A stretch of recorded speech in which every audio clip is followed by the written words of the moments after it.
అందరికీ జై శ్రీరామ్. మా పాప ఆపేక్ష మేరకు కొన్ని సూత్రాలు చెప్పాలనుకున్నా. మా పాప శ్రావ్య నాకు ఒక క్వశ్చన్ వేసింది. ఏమంటే క్వశ్చన్ వేసిందంటే, జీవితానికి కావలసిన సూత్రాలు ఏమన్నా ఉంటే చెప్పమని అడిగింది. దానికి సమాధానాలుగా జీవితానికి పంచసూత్రాలు, పంచ అంటే 5 పంచసూత్రాలు, 5 సూత్రాలు చెప్తానికేసి ఆమెకి చెప్పిన.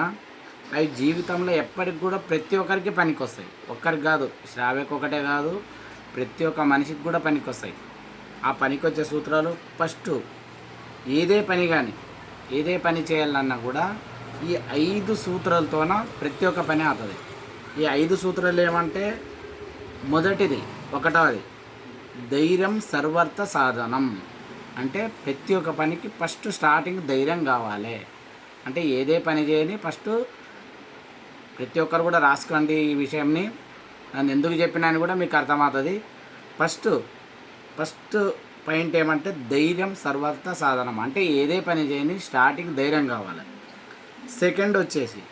సెకండ్ అంటే రెండవది మేధ అంటే ఆలోచన, తెలివితేటలతో ఆలోచించడం.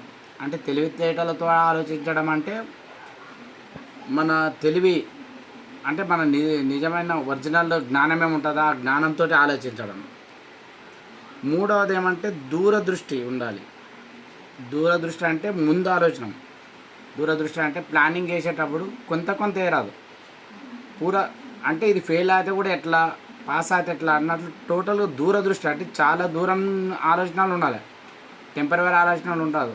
చాలా దూరం అంటే ముందస్తు ఆలోచనలు, అంటే ముంగలు ఏం జరిగితే మనం ఎట్లా చేయాలి అనేది ఆలోచనలు ఉండాలి. నాలుగవది సమరత. అంటే అందరితో సమానత భావనం ఉండాలి. అందరితో సమానత భావనం అంటే అందరితో కలిసిమెలిసి ఉండాలి. ప్రతి ఒక్కరితో కలిసిమెలిసి ఉండాలి. ఇవి ఇంకా లాస్ట్ వచ్చేసి అంటే మొగలతో ఉండేది ప్రయత్నం పురుష లక్షణం. అంటే మొగంతో ఏముండాలంటే ప్రయత్నాలు ఫెయిల్ అయినా కూడా ఆల్రెడీ పాస్ అయ్యేటట్లు అంటే దాన్ని ఒకసారి ఫెయిల్ అయినా కూడా మళ్ళీ దాన్ని పాస్ ఎట్లా అవ్వాలి అనే ప్రయత్నాలు అట్లే చేసుకుంటూ పోవాలి. ఈ 5 సూత్రాలు మెయిన్ అందరు గమనించాలి. ఇంకా మొదటది ఏమంటే ధైర్యం సర్వార్థ సాధనం. అంటే ధైర్యం ప్రతి ఒక్కరికి ఉన్ననే ಬೇಕು. రెండవది ఏమంటే తెలివితేటలతో ఆలోచించాలి. అంటే తెలివితేటలు అంటే మన జ్ఞానం ఉపయోగించి ఆలోచించాలి. మూడవది ఏమంటే దూరదృష్టి అంటే టెంపరరీ ఓల్డ్ చెప్పిరు అనేది కాదు. చాలా దూరం అంటే ముందు ఆలోచనతో ఆలోచించాలి. నాలుగవది ఏమంటే అందరితో సమానత భావం. అంటే ప్రతి ఒక్కరితోటి కూడా సమానత భావన మీదనే ఉండాలి. అంటే నాది ఎక్కువ వాళ్ళది తక్కువ అనే భావనలతో ఆలోచించకుండా అవతల మనసుకు కూడా నచ్చేట్లాగా ఆలోచించడమే సమానత భావం.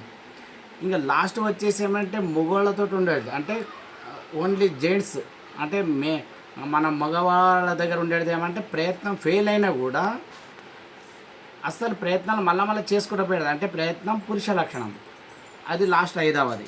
ఈ 5 సూత్రాలు మాత్రం జీవితానికి అంటే ఏదే పనికి కూడా ఈ 5 సూత్రాలు అవసరమని మా శ్రావ్యకు ఒకటే కాక ప్రతి ఒక్క మనిషికి కూడా ఈ 5 సూత్రాలు గుర్తుపెట్టుకోవాల్సింది.